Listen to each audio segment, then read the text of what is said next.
Christmas Carol ആഘോഷം ഇങ്ങനെ തകൃതിയായി നടന്നുകൊണ്ടിരിക്കുകയാണ്. നമ്മൾ പറഞ്ഞു സെക്കൻഡ് ഡേയുടെ ആഘോഷം VKG ഗ്രൂപ്പിനോടൊപ്പമാണ് നമ്മൾ തുടങ്ങിയത്. അപ്പോൾ ഇവിടെ വളരെ വ്യത്യസ്തമായിട്ടുള്ള ഒരു കാഴ്ച കേട്ടോ. അതായത് ക്രിസ്മസ് കരോൾ ഇങ്ങനെ നടക്കുന്ന സമയത്ത് അക്കൂട്ടത്തിൽ ഒരാളെ ഞാൻ കാണുകയുണ്ടായി. ഇതാണ് ആ കുട്ടിത്താരം. സ്കേറ്റിംഗ് ഷോ ആയിട്ടാണ് ആളിങ്ങനെ കറങ്ങി നടന്ന് ക്രിസ്മസ് സെലിബ്രേറ്റ് ചെയ്യുന്നുണ്ടായിരുന്നത്. അപ്പോൾ VKG ഗ്രൂപ്പിന്റെ ഇപ്പോഴത്തെ മോർണിംഗ് സ്റ്റാറിന്റെ സാരഥിയായിട്ടുള്ള തോംസൺ ചേട്ടന്റെ മകനാണിത്. മോന്റെ പേരെന്തായിരുന്നു? മനാസെ. പേരും കുറച്ച് വെറൈറ്റിയാണ്. ആളുടെ ആ ഒരു കാണിച്ചു കൂട്ടുന്ന കാര്യങ്ങളും കുറച്ച് വെറൈറ്റിയാണ്. നമ്മളെല്ലാവരും നോക്കി നിന്ന് പോകും. കാരണം ആദ്യം ഞാൻ നോക്കുന്ന സമയത്ത് എല്ലാവരും അവിടെ പടക്കം പൊട്ടിക്കുന്ന സമയത്ത് അതിനിടക്കൂടെയൊക്കെ കമ്പിത്തിരിയൊക്കെ ആയിട്ട് കറങ്ങി നടക്കുന്നുണ്ടായിരുന്നു. അത് കഴിഞ്ഞ് കുറച്ച് കഴിയുമ്പോൾ ഇതൊക്കെ പിടിച്ച് കറങ്ങി നടക്കുന്നുണ്ടായിരുന്നു. ഈ സ്കേറ്റിംഗ് ഒക്കെ പഠിച്ചത് എപ്പോഴാ? 1ാം ക്ലാസ് തൊട്ട്. ഇപ്പൊ ഏത് ക്ലാസ്സിലാ? 3ാം ക്ലാസ്. 3ാം ക്ലാസ്സിൽ. 1ാം ക്ലാസ് തൊട്ട് പഠിക്കാൻ തുടങ്ങിയതാണ്. അപ്പൊ ഇങ്ങനെ ക്രിസ്മസ് അല്ലെങ്കിൽ ഇങ്ങനെ സെലിബ്രേഷൻ വരുന്ന സമയത്തൊക്കെ ഇതുമായിട്ട് ഇങ്ങനെ കറങ്ങി നടക്കുന്ന ഒരു ശീലം പണ്ട് മുതലേ ഉണ്ടോ അതോ? ഇല്ല, ഇപ്പൊ തുടങ്ങിയതോ? നമ്മൾ സ്കേറ്റിംഗിൽ ഒരു ലെവലായി എന്ന് കണ്ടപ്പോൾ നമ്മൾ പിന്നെ എല്ലാ പരിപാടിക്കും സ്കേറ്റിംഗ് ഇറക്കാൻ തുടങ്ങി. അപ്പൊ വീട്ടിൽ നിന്ന് നല്ല സപ്പോർട്ടാണ്. ഇങ്ങനെ സ്കേറ്റിംഗ് ഷൂ ഒക്കെ ഇട്ടിട്ട് ഇങ്ങനെ കറങ്ങി നടക്കാനൊക്കെ സമ്മതിക്കും അല്ലേ?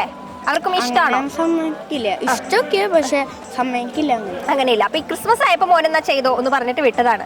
സ്കേറ്റിംഗ് ഷൂ വെച്ചിട്ട് നമ്മളിങ്ങനെ കുറെ മത്സരങ്ങളിലൊക്കെ പങ്കെടുത്തിട്ടുണ്ട് അല്ലേ? അങ്ങനെ പ്രൈസ് ഒക്കെ കിട്ടിയിട്ടുണ്ടെന്ന് കേട്ടല്ലോ.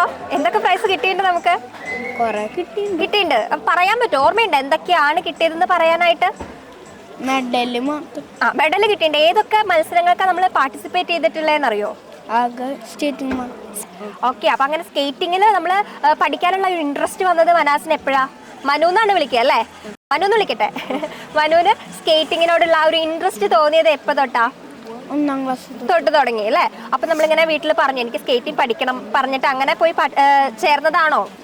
അങ്ങനെ ചേർന്ന് കഴിഞ്ഞപ്പോൾ നമുക്ക് ഇൻട്രസ്റ്റ് കൂടി. അങ്ങനെ നമ്മളിപ്പോ ക്രിസ്മസ് ഒക്കെ ആയപ്പോൾ ഇതൊക്കെ കൈപിടിച്ച് ക്രിസ്മസ് സെലിബ്രേറ്റ് ചെയ്യാനുള്ള ഒരു ലെവൽ വരെ എത്തിയല്ലേ? അപ്പൊ ഈ സ്കേറ്റിംഗ് ഷൂ വെച്ചിട്ട് ഇങ്ങനെ നടക്കുന്ന കാണുമ്പോൾ ഫ്രണ്ട്സ് ഒക്കെ നല്ല രസമുണ്ടല്ലോ, അങ്ങനെ ഇങ്ങനെ പറ്റുന്നേ എന്നൊക്കെ ചോദിക്കാറുണ്ടോ? ഉണ്ടല്ലേ? അങ്ങനെ കുറച്ച് ഫാൻസ് ഒക്കെ ഉണ്ടോ? അപ്പൊ ഞാനൊരു ഫാനാ. അതുപോലെ ഇവിടെ കുറെ പേര് ഫാൻസ് ആയിട്ടുണ്ട് ഇത് കണ്ടിട്ട്. അപ്പോൾ നമ്മുടെ ഈ ഒരു സ്കേറ്റിംഗ് ഷൂ ഒക്കെ ഇട്ട് അടിപൊളിയായിട്ട് ക്രിസ്മസ് സെലിബ്രേറ്റ് ചെയ്യുന്ന മനുവിന് ഞങ്ങളുടെ എല്ലാവരുടെയും വക മെറി ക്രിസ്മസ്. Happy Christmas. അതാണ്.